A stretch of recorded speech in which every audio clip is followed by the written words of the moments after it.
Hello everyone, I welcome you all to Manu Law Classes Current Affair Analysis. In this particular video, we will do September 15, The Hindu Delhi Edition newspaper analysis.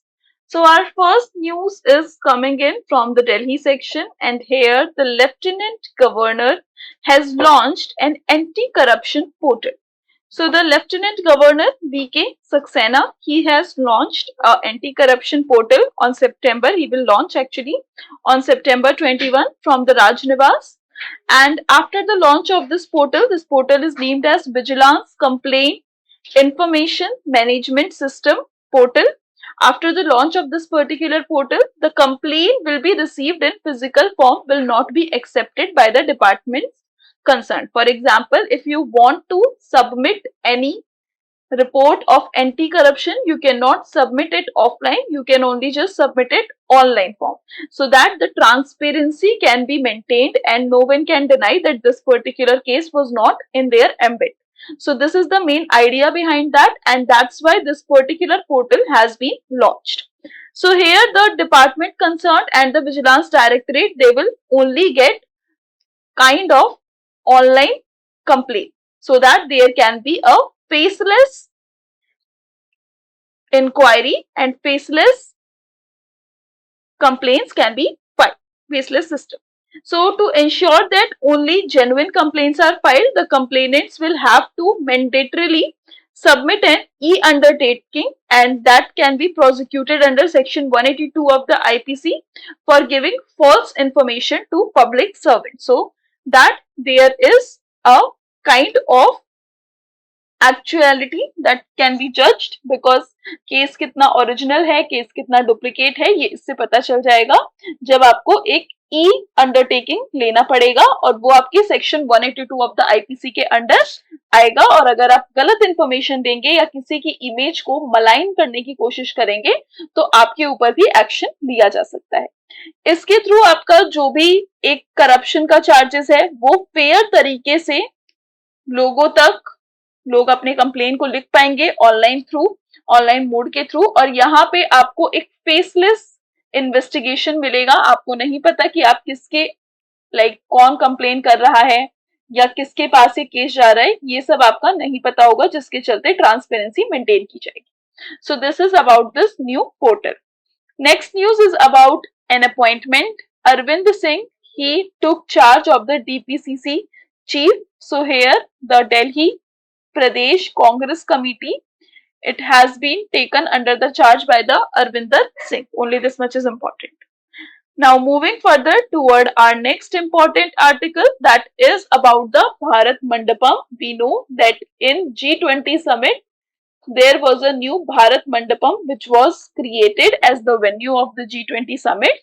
So here, after the G20 summit was concluded, now people are going to see the G20 Bharat Mandapam.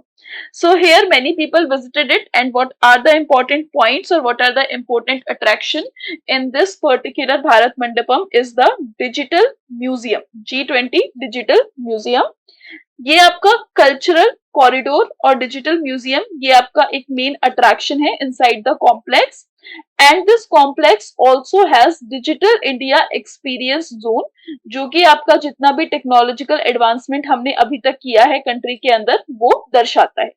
इसके अलावा आपका एक crafts बाजार भी आपका setup किया गया था, जहां पे अलग अलग लोग अपने क्राफ्ट्स को रिप्रेजेंट कर रहे थे, और G20 समिट के दौरान भी यहाँ पे लोगों ने बहुत ज्यादा, जो आपके डेलीगेट्स आए थे, they purchased a lot of thing, and also this is a main idea behind make in India, और ये जो प्रमोट इंडिया का है, खास करके जो ट्राइबल आर्ट्स है इनको प्रमोट करने के लिए इस पर्टिकुलर क्राफ्ट्स बाजार को लगाया गया था।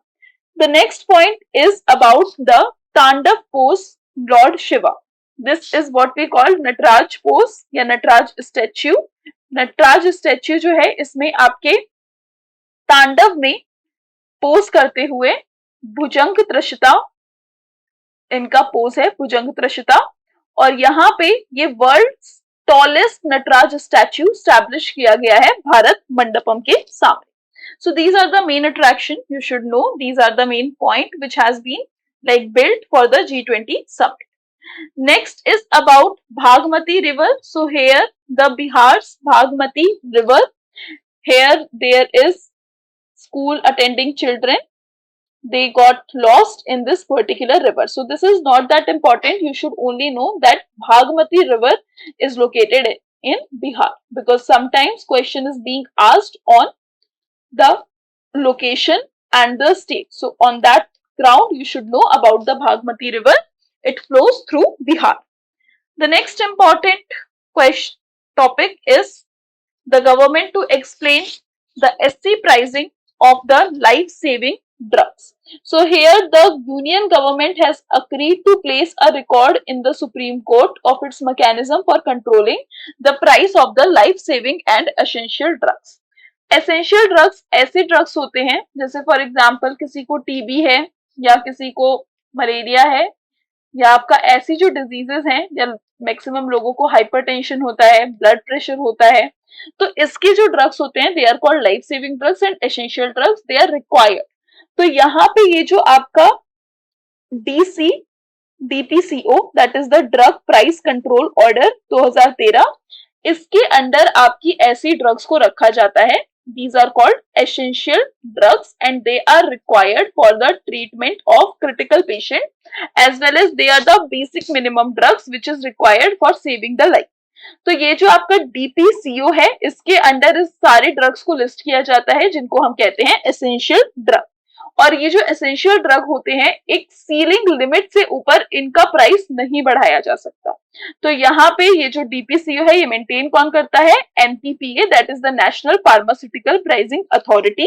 और यहाँ पे ये जो डीपीसीओ में जो भी सीलिंग लिमिट होती है वो ये डिसाइड करता है।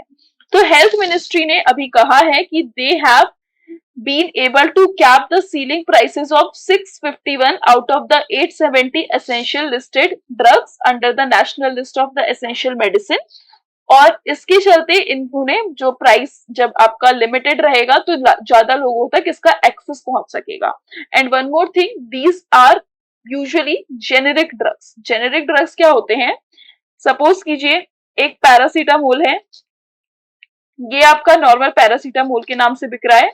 एक कोई बहुत बड़ी कंपनी है उसने पैरासीटामोल के साथ कुछ और छोटा सा कंस्टिट्यूएंट मिला दिया, that is not that essential, और उसके बाद वो अपने ब्रांड नेम से ये दवाई बेच रहे हैं। तो ऑब्वियसली पैरासीटामोल जो एक जेनेरिक मेडिसिन है, जो एक सिंपल सॉल्ट का फॉर्मूला है, वो आपका सस्ता दाम पे मिलेगा कंपेयर टू दिस। तो यहाँ पे जो जेनेरिक मेडिसिन होती है उनकी प्राइस यूजुअली लो होती है compare to the brand medicine.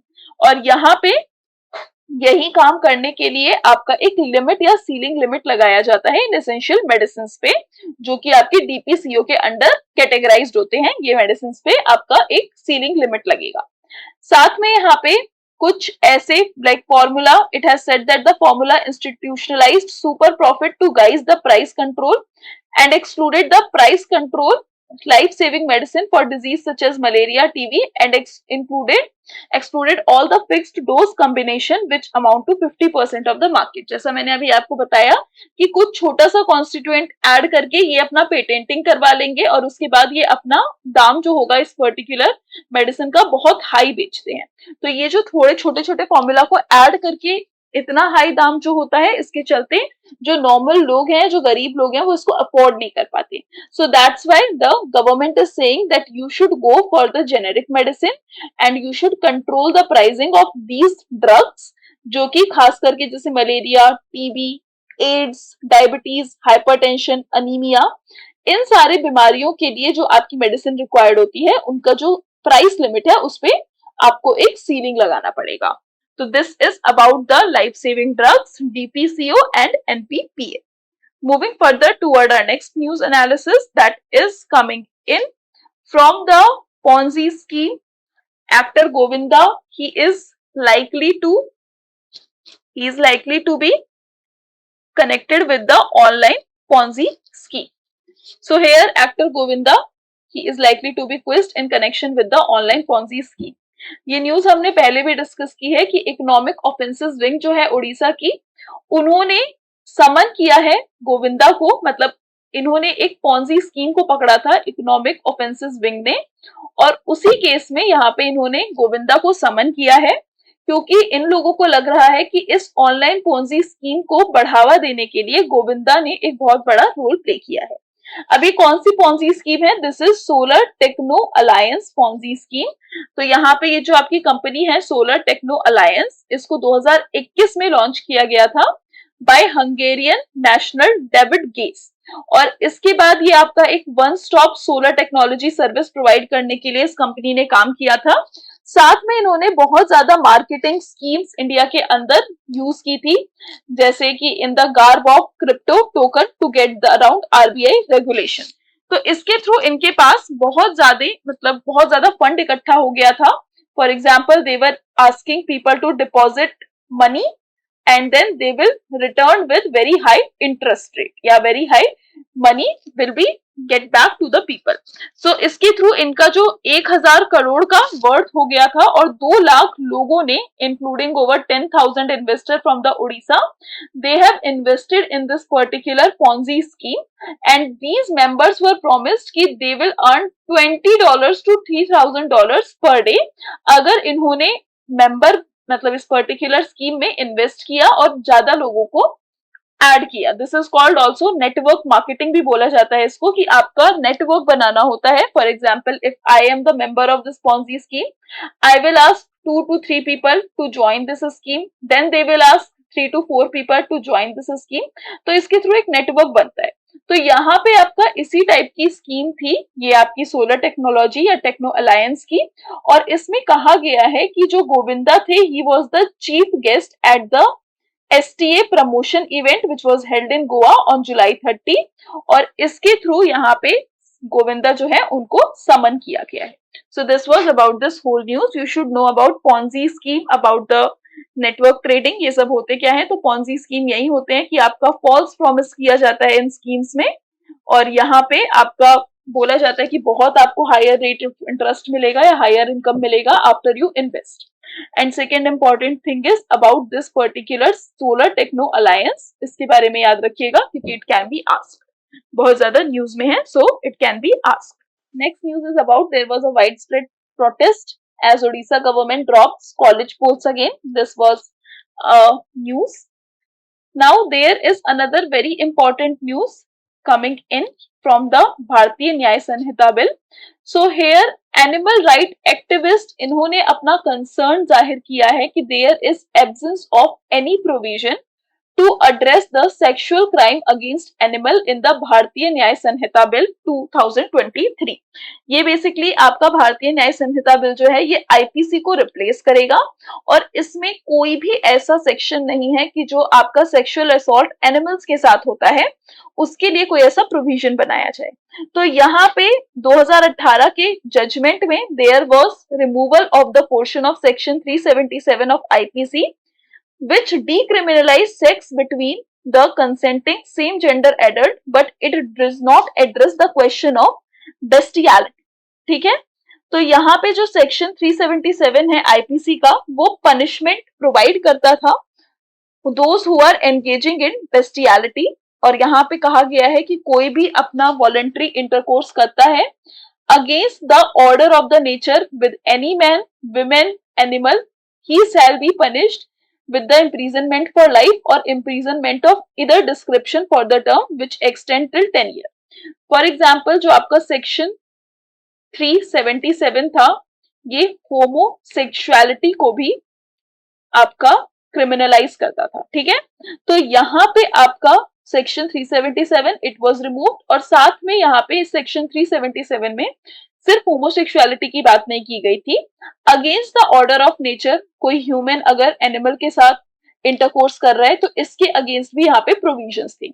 So after the repealing of this act और आफ्टर डीक्रिमिनलाइजिंग द सेक्शन 377 ये जो आपका एनिमल के अगेंस्ट सेक्सुअल असॉल्ट होता है इसके ऊपर अब कोई लॉ नहीं रह गया था and there was a lot of hope कि इस भारतीय न्याय संहिता में ये ऐसे कुछ लॉस इंट्रोड्यूस किए जाएंगे बट ऐसा कोई प्रोविजन अभी तक है नहीं।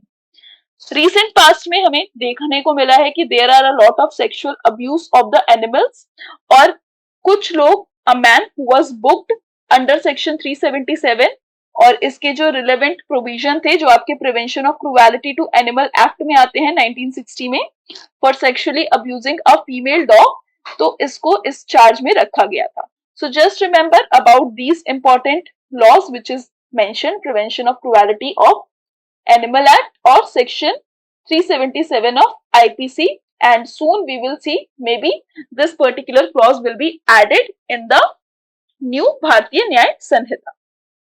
Now moving further toward our next important article, this is what we have read in our previous DNA analysis कि नीपा वायरस के केसेस बहुत ज्यादा हो रहे हैं, केरला में ये बहुत ज्यादा फैल चुका है, एंड यहाँ पे जो ट्रांसमिशन होता है वो ह्यूमन टू ह्यूमन ट्रांसमिशन भी होता है, ह्यूमन को कॉन्टैमिनेटेड फूड से भी ट्रांसमिशन हो सकता है, और एनिमल टू ह्यूमन, क्योंकि ये जो वायरस है ये प्राइमरली आपका बैट्स और I can say fruit bats और पिग्स के थ्रू ट्रांसमिट होता है, तो इसके थ्रू ये ह्यूमन में आया है, that's why it is also called zoonotic disease. कोई भी डिजीज जो आपकी एनिमल से ह्यूमन में ट्रांसमिट हो तो ये आपकी जूनोटिक डिजीज होती है, तो it is also an example of zoonotic disease.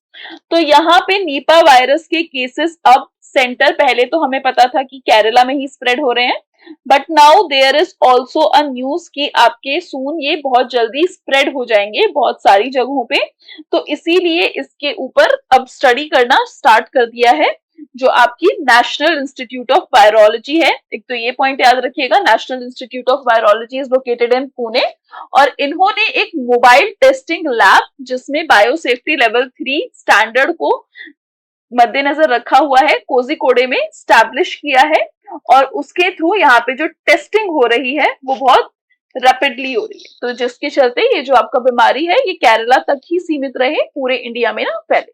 So this is what developed by the NIV Pune. Now moving further toward our next important article that is coming in from the editorial section, and here we will have a discussion on the COP28 and also on the renewable energy sources. तो यहाँ पे as we know कि जो आपका COP28 होगा UNFCCC का, वो आपका UAE दुबई में होगा, Dubai UAE United Arab Emirates. तो यहाँ पे ये शेड्यूल है नवंबर 30 से दिसंबर 12 तक, और यहाँ पे आपका मेन टारगेट जो होगा वो आपका होगा कि हमें जो रिन्यूएबल एनर्जी कैपेसिटी है करंट लेवल से उसको ट्रिपल डाउन करना है by 2030। We have to triple it down to from the current level by 2030। अब सबसे पहले समझते हैं कि रिन्यूएबल एनर्जी होती क्या है। Renewable energy are those energy which can be replenished, मतलब जो आपकी एग्जॉस्ट ना हो। For example solar energy daily basis पे हमारे पास आ रही है, जब तक सूरज है तब तक हमारे पास सोलर एनर्जी रहेगी। विंड आपका रिन्यूएबल एनर्जी का एग्जांपल होता है, विंड जब तक ब्लो करता रहेगा वी कैन यूटिलाइज इट, और अगर इसको यूज कर लेंगे तो ऐसा नहीं है कि ये कम हो जाएगी। अगर कोई आपका फ्लोइंग वाटर है, फॉर एग्जांपल कोई रिवर है, वो आपकी ऊंचाई से गिर रही है, एक हाइट से गिर रही है, it can also be harnessed. तो ये एनर्जी जो आपकी खत्म ना हो जाए, अभी हम सिर्फ और सिर्फ नॉन रिन्यूएबल एनर्जी पे मैक्सिमम हमारा जो एनर्जी प्रोडक्शन है वो इसी पे लिमिटेड है। For example we are using coal, we are using other fossil fuels, तो ये आपकी एक टाइम पे खत्म हो जाएगी, और इसको हम फिर से इसको वापस लाने में या रिप्लेनिश करने में बहुत साल लग जाते हैं, बहुत लाइक हजारों साल के अराउंड लग जाते हैं। तो इसीलिए we consider it that it can't be replenished, तो हमें एक ऑल्टरनेटिव सोर्स की तरफ जाना पड़ेगा, that is the renewable energy. और इसी रिन्यूएबल एनर्जी का यूज करते हुए now we can go toward a green as well as sustainable environment. तो यहाँ पे आपका जो COP28 है उसका मेन टारगेट यही है कि जो रिन्यूएबल एनर्जी कैपेसिटी है उसको करंट लेवल से बढ़ा के 2030 तक ट्रिपल डाउन करना है। अब ये जो आपके फिगर्स हैं ये हमारे G20 डिक्लेरेशन में भी देखने को मिले थे, लेकिन ये बहुत ही ज्यादा मतलब एस्पिरेशनल गोल्स हैं, कैसे अचीव करेंगे इसका अभी तक मैप हमारे पास रेडी नहीं है, बट हाँ हम गोल्स बनाए जा रहे हैं। तो यहाँ पे obviously this will be a win win situation, by because एक तो हमारा जो एनर्जी है उसका सोर्स जो है वो हमारा रिन्यूएबल एनर्जी होगा, we don't have to bother about any other thing कि कल को खत्म हो जाएगा तो हम कैसे प्रोड्यूस करेंगे। दूसरा हमारा जो इन्वायरमेंट है वो भी पल्यूट नहीं होगा। यहाँ पे हमारा जो इन्वायरमेंट है, क्योंकि जब हम फॉसिल फ्यूल बर्न करते हैं we produce a lot of carbon dioxide, but when we are using solar energy और समथिंग लाइक दैट, यहाँ पे कोई भी आपकी ग्रीन हाउस गैस एमिट नहीं हो रही है, तो एक तरीके से हम अपना एसडीजी भी अचीव कर रहे हैं और दूसरी तरीके से हमारे पास एक ऑल्टरनेटिव सोर्स भी आ रहा है जो कि आपका रिलायबल है। सो 2021 की अगर बात करें तो ग्लोबल इंस्टॉल्ड कैपेसिटी जो रिन्यूएबल एनर्जी सोर्सेस की थी for the electricity generation, it was around 3026 gigawatt or just 39% of the total capacity from the all sources. In total अगर हम इलेक्ट्रिसिटी जनरेशन की बात करें तो रिन्यूएबल एनर्जी जो है वो 28% जो है कंट्रीब्यूट करती है। We use only 28% of renewable energy, लेकिन half of the renewable energy they are coming from the hydro power और उसके बाद सोलर पावर से आती है, फिर विंड से आती है। तो यहाँ पे 36% जो रिन्यूएबल एनर्जी जनरेशन है और 10% जो है जनरेशन वो आपके सारे सोर्सेस का यूज करके हो रहा है। बिकॉज अब ये अगर हम करंट कंटेक्स्ट देखें इंडिया का इलेक्ट्रिसिटी प्रोडक्शन के लिए, मैक्सिमम हम थर्मल पावर पे आपका बिलीव करते हैं। थर्मल पावर से मतलब कोल से हम जनरेट करते हैं इलेक्ट्रिसिटी। सेकेंड नंबर पे हमारा हाइड्रो आता है और थर्ड नंबर पे हम कह सकते हैं हमारा सोलर आता है। तो यहाँ पे हाइड्रो इलेक्ट्रिसिटी जो है that is the main source of the renewable energy generation. अब ट्रिपलिंग की अगर बात करें, अभी हमारा 3026 ग्लोबल लेवल पे गीगावाट प्रोडक्शन है, तो ट्रिपलिंग की अगर बात करें तो यहाँ पे 2030 तक हमें 9000 गीगावाट का टारगेट अचीव करना होगा, जिसमें से आपका टोटल इंस्टॉल्ड कैपेसिटी जो है उसमें हमें अराउंड 6000 गीगावाट रिन्यूएबल एनर्जी और ऐड करना होगा। अब ये जो आपकी कैपेसिटी है दिस इज बीइंग एक्सपेक्टेड कि ये मैक्सिमम आपकी सोलर और विंड से आएगी, क्योंकि अब जितने भी हाइड्रो पावर प्लांट है या जितना भी अपना वाटर रिसोर्सेज है वो हमने यूज कर ही लिया है। तो अब हमारे पास यूज करने के लिए बचा क्या है, सोलर और विंड पावर जनरेशन। तो यहाँ पे हमें बहुत ज्यादा इन्वेस्टमेंट की जरूरत है। सोलर और विंड कंबाइन करके हमें कैपेसिटी बनानी है और इसके थ्रू हमें जो जनरेशन है it can go around 13,000 TWH of electricity from the renewable energy source only. तो इसके थ्रू हमारा जो इलेक्ट्रिसिटी जनरेशन होगा जब हम एक्चुअल में हार्नेस करेंगे जो सोलर और विंड है उन दोनों को, तो उससे हमारा इलेक्ट्रिसिटी प्रोडक्शन बहुत ज्यादा हाई हो जाएगा। Now there is no such thing called the global electricity demand कुछ नहीं होता, सबका अपना नेशनल होता है।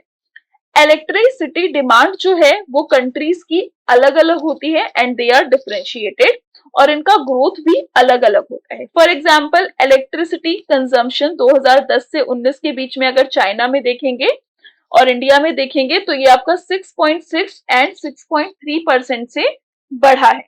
वहीं अगर हमारा कंपेयर करें तो यहाँ पे यूरोपियन यूनियन में there is a decline of 0.3 और 0.12% ऑफ द यूएस। तो यहाँ पे हमें पता चलता है कि जो रिन्यूएबल एनर्जी का एडिशन है ईयू और यूएस में, they have come from an accelerated phase out of their fossil fuel by 2030। यहाँ पे क्योंकि इनका फॉसिल फ्यूल जो है वो बहुत स्टेडली डिक्रीज हो रहा है, डिक्लाइन हो रहा है, and that is the reason why they are just moving on for the phase out and they are using renewable energy. Only 21% जो है आपका इलेक्ट्रिसिटी का यूएस में और 37% जो ईयू का है they comes from the renewable energy at present including hydro and the biomass. तो यहाँ पे अगर यूएस अपना फेज आउट नहीं करेगा एग्जिस्टिंग फॉसिल फ्यूल कैपेसिटी को तो it will only need 26 gigawatt of the new renewable capacity to meet the additional demand. तो इस केस में आपका जो ट्रिपलिंग का है वो ट्रिपलिंग का जो 6000 गीगावाट हमें अचीव करना है 2030 तक, that will be a high task और यहाँ पे ये बहुत एम्बिशियस टास्क हो जाएगा। सेकेंड सिनेरियो की बात करें, अगर हम फुल फेज आउट कर देते हैं फॉसिल फ्यूल बेस्ड कैपेसिटी का यूएस और ईयू में, तो इसमें जो आपका कैपेसिटी है that will be again there will be a fair share of the burden. तो इसके चलते आपका कैपेसिटी बिल्डिंग जो है वो किया जा सकेगा।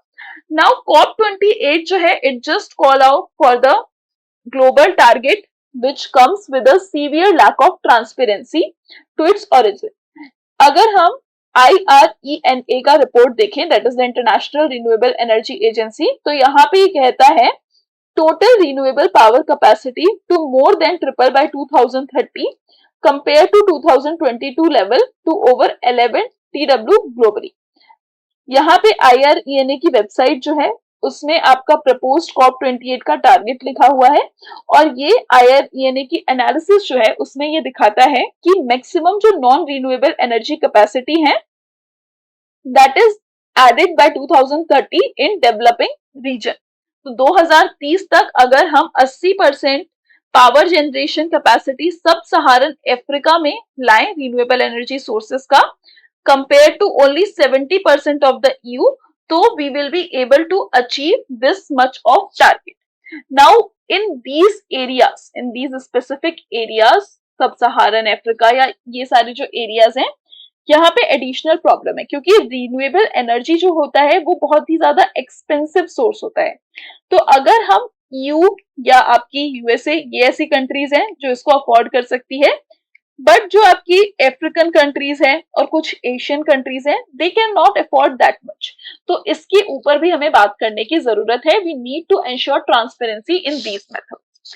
Now we already know India का अपना टारगेट है दैट इज 500 गीगावाट मार्क जो है इंडिया को अचीव करना है by 2030 from the renewable energy sources. और यहाँ पे जो आपका टारगेट है it can be like it can be good, obviously it is very good, but यहाँ पे ये बहुत एक्सपेंसिव भी पड़ेगा।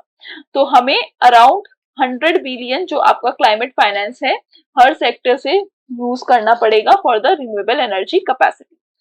Now there is also a thing like prime minister Narendra Modi ने जब COP26 में अनाउंस किया था कि 500 गीगावाट जो हमारा नॉन फॉसिल फ्यूल प्रोडक्शन होगा बाय 2030 तक, उस टाइम पे यूएस के प्रेसिडेंट जो बाइडेन ने कोई भी प्रॉमिस नहीं किया या अपना रिन्यूएबल नॉन रिन्यूएबल एनर्जी का कोई टारगेट नहीं बताया। तो इसके थ्रू हमें पता चलता है कि दे आर स्पेशली मतलब डेवलपिंग कंट्री जो है ये तो अपना काम कर रही हैं, लेकिन नॉर्थ को भी जो नॉर्थ की कंट्रीज हैं ईयू या USA they should also work like the developing country in order to phase out the fossil fuel or the non-renewable energy and move for the renewable energy. Now moving further toward our next important article that is coming in from the Post Office Bill 2023 amendment. यहाँ पे आपका Indian post office act 1898 जो है उसको replace करके ये particular amendment लाया जाएगा और यहाँ पे ये आपका प्रॉपर बताएगा कि it has become a network of vehicle for delivery of a variety of citizen centric services.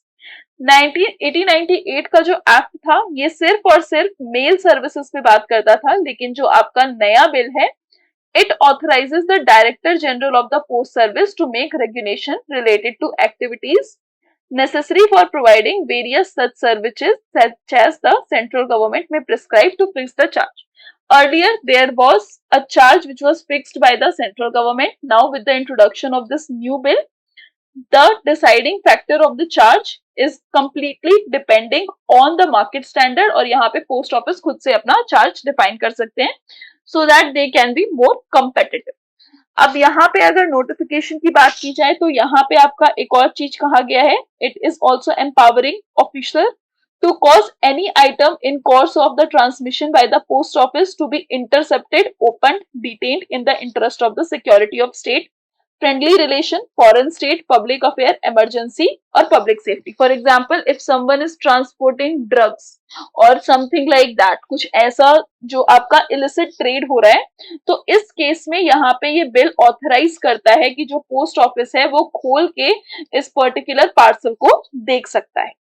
साथ में ये जो नया बिल है ये आपका स्टैंडर्ड भी बताएगा for addressing on the items, address identifiers and uses of the post code. So these are the important provision which has been introduced in the new bill. This was about this particular bill. Now moving further toward our next important article that is coming in from the international relations. So here we will discuss about the international relation news. That is, now the Germany blocks full Chinese takeover of satellite startups.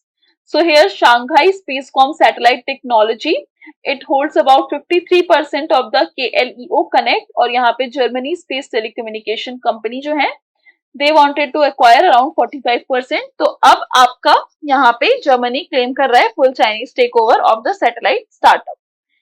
Next is the important news that is coming in from the Russia-Ukraine crisis. So here Russia is claiming that Ukrainian drones have been destroyed in the Crimea near the Black Sea region. And also there has been, we have already know that there was flash flood in the Libya region. तो यहाँ पे इसके चलते जो आपका food या flood crisis के बाद जो आपका फूड और ये जो मेन नेसेसिटीज हैं, these things have been like shortage हो गया है इनका, और साथ में there is a lot of loss of life and property in this particular flood. Next news is about the Putin and the North Korea chief Kim Jong-un summit. This was also in news. So these are the important news for today. I hope you like this lecture. Thank you for attending this class. Thank you everyone.